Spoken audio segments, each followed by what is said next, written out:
Double Cross, and Other Skills I Learned as a Super Spy by Jackson Pierce. Chapter 6. It was almost 7 o'clock in the morning, and I could see a line of light under my bedroom door. Judging from the clattering and hissing, I gathered Ms. Elma was futzing around with Dad's espresso machine. I exhaled, steeled myself, and then crept out of my bed slowly so my mattress didn't creak. I ran in place as quickly and quietly as I could till my lungs began to ache. Then I leaped back into bed, yanked the blankets up, and felt my cheeks flushed and damp. Perfect. Go time. "Ms. Elma," I called out weakly, my voice barely a whisper. I waited. Another hissing sound. I was pretty sure she'd just broken the milk steamer. "Ms. Elma," I called again, louder this time. I heard a sigh and the sound of a coffee cup being put down too hard, and a few minutes later Ms. Elma swung my door open. I curled into the smallest ball possible and coughed. "I don't feel good." Ms. Elma's eyes widened. "You're bleeding? Broken bone? I'll call medical." What? No, I'm just sick." Ms. Elma didn't look like she fully understood what I meant. "I just feel sick, headache, like I might throw up," I said. Ms. Elma blinked. I suspected Ms. Elma had never called in sick. "I think I just need to get some rest," I finished. Ms. Elma rocked back on her heels warily. "Well, all right. Do you want some medicine?" I shook my head. "Do you want some soup?" I shook my head again. "Are you sure I shouldn't call medical?" Ms. Elma asked again, almost desperately. No, I'll pull through," I said, firming my lips like I was being very brave about my sudden illness. "I'll probably just sleep most of the day. Don't feel like you have to stay here. I know you probably planned on going home for a few hours." Miss Elma said, grimacing in a way that made clear she had not planned on going home, but badly wanted to. "I'll just stay here." "Really?" I mumbled, letting my words drift off like I could barely stay awake. I yawned enormously through my half-closed eyes. I saw Miss Elma wrinkle one of her nose at my open mouth. "That's so nice of you. I can't believe you're going to miss Dr. Joe's present palooza." "Present palooza?" Miss Elma asked, her overplucked eyebrows shooting up so high they pulled at her scar. "I heard the receptionist talking about it while I was out getting Agent Otter's dry cleaning," I said. I reached over and knocked around a set of binoculars as I fumbled for the tissue box on my nightstand.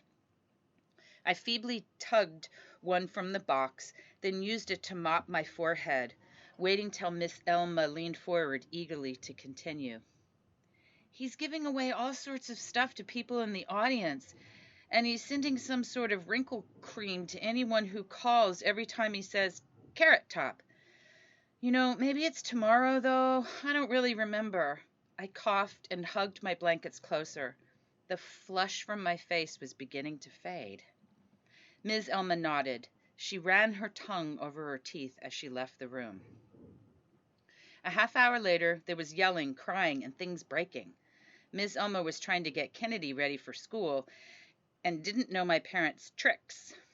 With 5 minutes to go before class started, Kennedy was still shouting about not being able to find her uniform shoes. "They're covered in stickers of pink owls. Yes, pink owls. Who cares? They're my shoes." Ms. Elma responded by muttering under her breath about how in her day, back when she'd gotten the scar on her face, agents didn't always get shoes. I didn't believe her, and I suspected Kennedy didn't either. Finally, the supernova that was my little sister found her shoes and went to class. It was 9 o'clock. The Dr. Joe show came on at 10. Nothing to do but wait. "Hail," Miss Elma said through my closed door at 9:55. I grinned beneath my blankets. I answered groggily. "I'm going to run downstairs for a few minutes. If anyone asks, I'm just getting some personal effects. I'll be back, all right?" I answered. She left in such a hurry that I wasn't sure at first if she'd left at all. The door didn't click all the way shut. Finally, when I was sure she was gone, I tossed my covers back. I rose and pulled my uniform on. I hated it, but I might need it, and some street clothes on top of that. Then I ran to Kennedy's bedroom. Walking into Kennedy's room was sort of like being punched in the face with a pack of highlighters. The walls were covered in neon pink and purple posters, most depicting animals, cheerleaders, or animals being cheerleaders.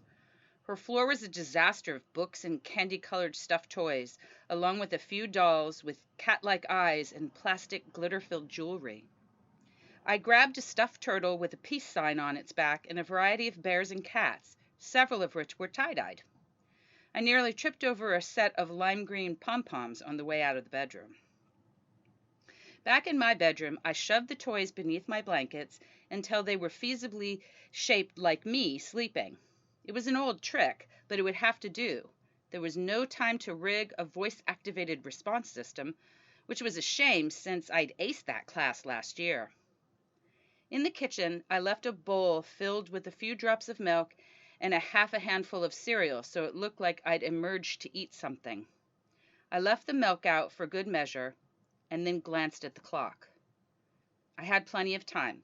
Despite the lack of present-palooza, I suspected Ms. Elma wouldn't be able to turn off Dr. Joe, since he was her long-lost soulmate after all. Still, the sooner I left, the better. I finished the pretend breakfast scene by pulling a chair out from the table, and then I went down the hall to my parents' bedroom. I lifted a hand to knock before remembering I didn't have to. They weren't inside. Then turned the knob and opened the door. I froze as cool air swept across my face, air that smelled like Dad's deodorant and Mom's face cream. Their bed was made, the closet door was shut, and my mom's wedding ring sat on the nightstand. She never wore them out on missions, but she always put them back on first thing when she came home. I could still see their footprints in the carpet. I closed my eyes. The mission. Think about the mission. Not their mission, my mission. I had to focus. I gritted my teeth, opened my eyes, and hurried across the room. I flung open the closet door. Mom's clothes were on the right, Dad's on the left. I grabbed an armful of dress pants off their hangers, which swung wildly, knocking against the wall. I shoved the pants into a mesh laundry bag and slung it over my shoulder, then took a handful of Dad's loose change off his dresser. With everyone at work or in training, it was easy to make it down the hall relatively unseen. I knew cameras were on, but I also knew the sight of me lugging around a bag of laundry wasn't exactly something that put the hits on high alert. I forced myself to look unrushed on the way to the front desk.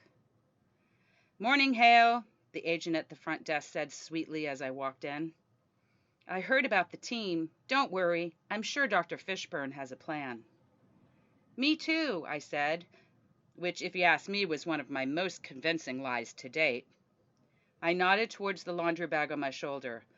"Dropping off cleaning." "Agent Otter has more dry cleaning," the exit desk agent said, shaking her head at the bag. "Something's wrong with that man." "No kidding," I said, smiling at her. The agent didn't see it. She had already gone back to filling out spreadsheets. I stepped around her desk and walked to the elevator. I waited till the doors closed, then let out a deep breath. I don't know why I was relieved. Breaking out of SRS was the easy part. It was breaking into the league that was going to be difficult.